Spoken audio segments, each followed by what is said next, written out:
Good afternoon. Welcome. Seems like I'm by myself, so I'm going to begin this live and try and remember to begin all the lives with a little bit of silence, a little moment of taking a slow, deep breath, and as my way of waiting in the hope that someone may actually drop by as I talk.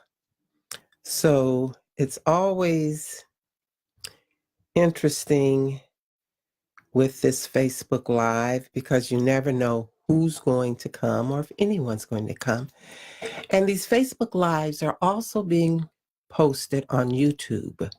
So if you come here later on Facebook and you don't want to watch it, you can always go to YouTube.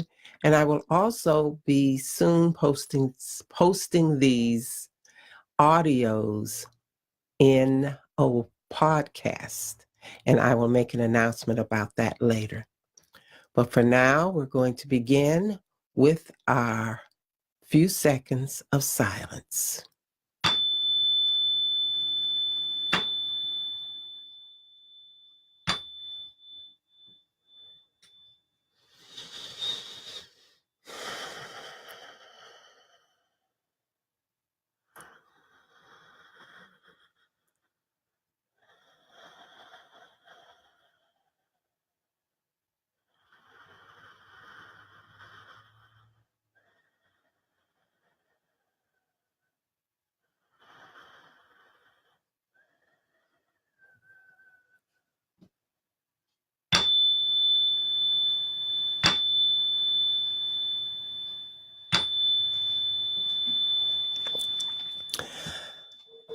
Now, even if you aren't here live, you could have used that time to take a few breaths and relax and get tuned in to the topic for today, which is spirituality.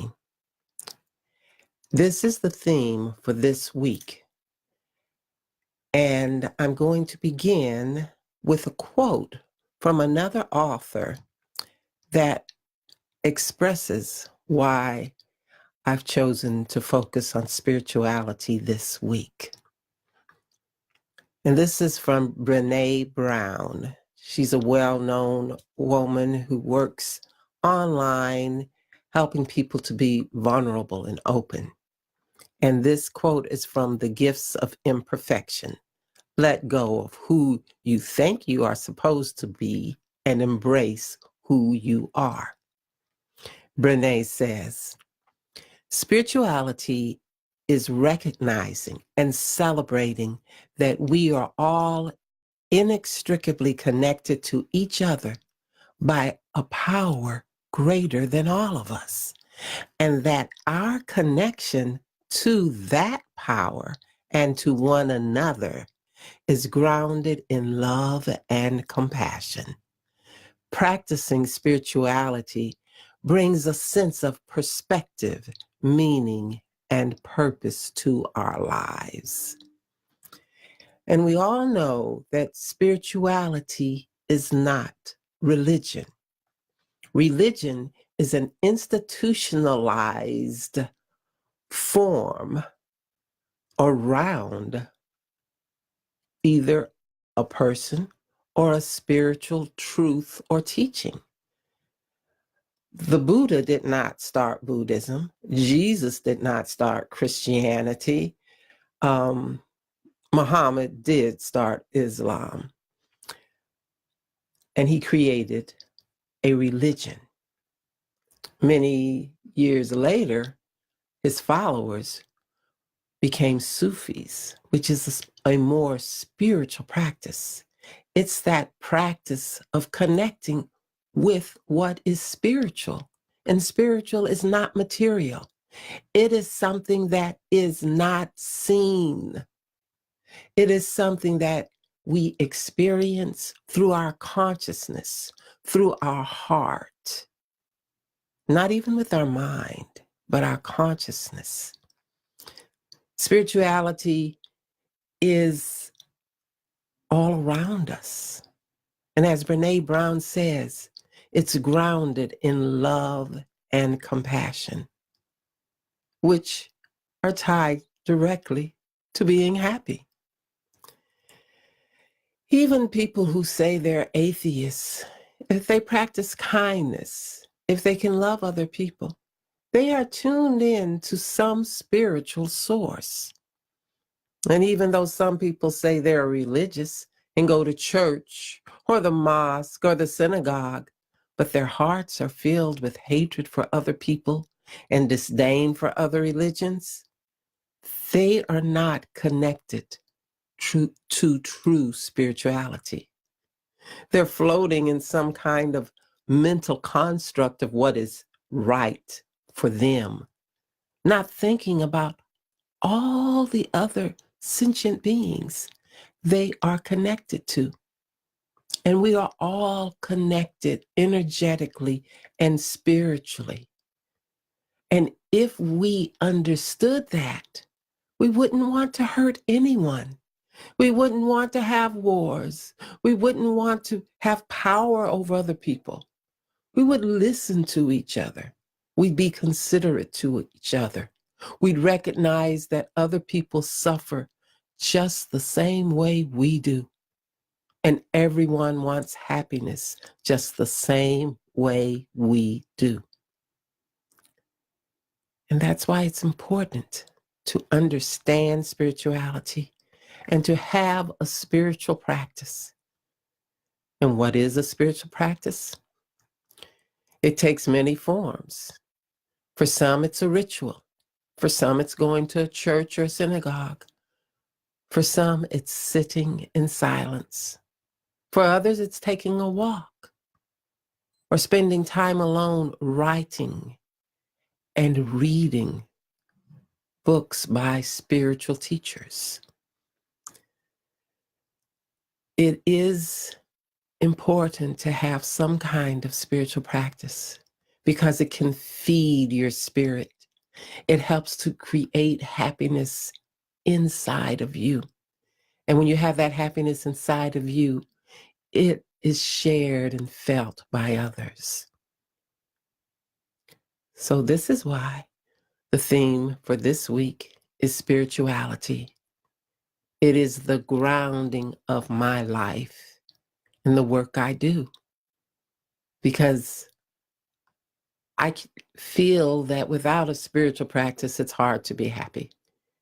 It's hard to know and feel that you are part of this vast universe and you are not alone, because we're all connected and you do have the ability and power to be happy and affect others with your happiness.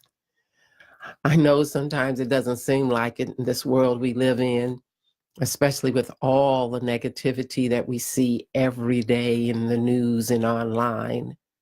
But I know, and you know, if you look in the right places, there are so many more millions of people doing good, operating from the spirit, sharing love, helping other people, creating beauty, sharing happiness. And that doesn't make headlines or create viral memes all the time. But it is what keeps us sustained. It balances the negative. And as life on this earth is material and is natural, and part of nature and energy is positive and negative, this will always be. But the spirit and spiritual lets us know there is something beyond the material, and we are connected to it. And that is what makes us eternal, our consciousness eternal, our spirit eternal and transcendent. In Buddhism, we're taught that we're here on this earth to learn lessons, to purify karma. And for some who have attained a certain level of enlightenment, here to help others attain that level of enlightenment that knows that spirituality is true, that it is the spirit that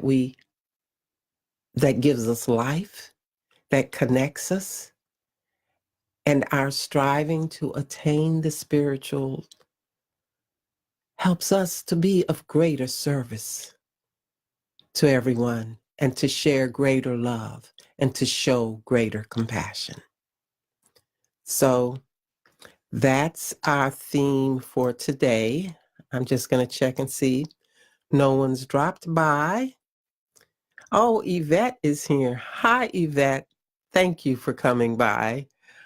I had my chat covered up. It's kind of silly. Thank you for coming and listening and being supportive. And I'm going to end now with another quote by Black Elk, who was a Native American teacher. And he says the same thing Brene Brown does, but in a different way.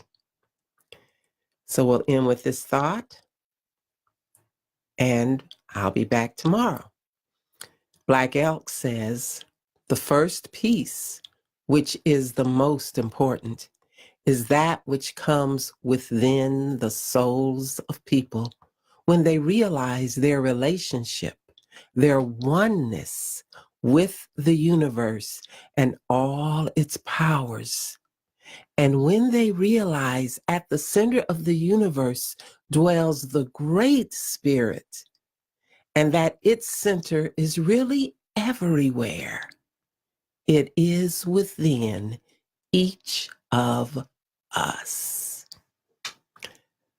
Thank you, Yvette, for coming by, and anyone else who will take time to listen to this. Have a wonderful day or evening wherever you are, and I'll see you tomorrow.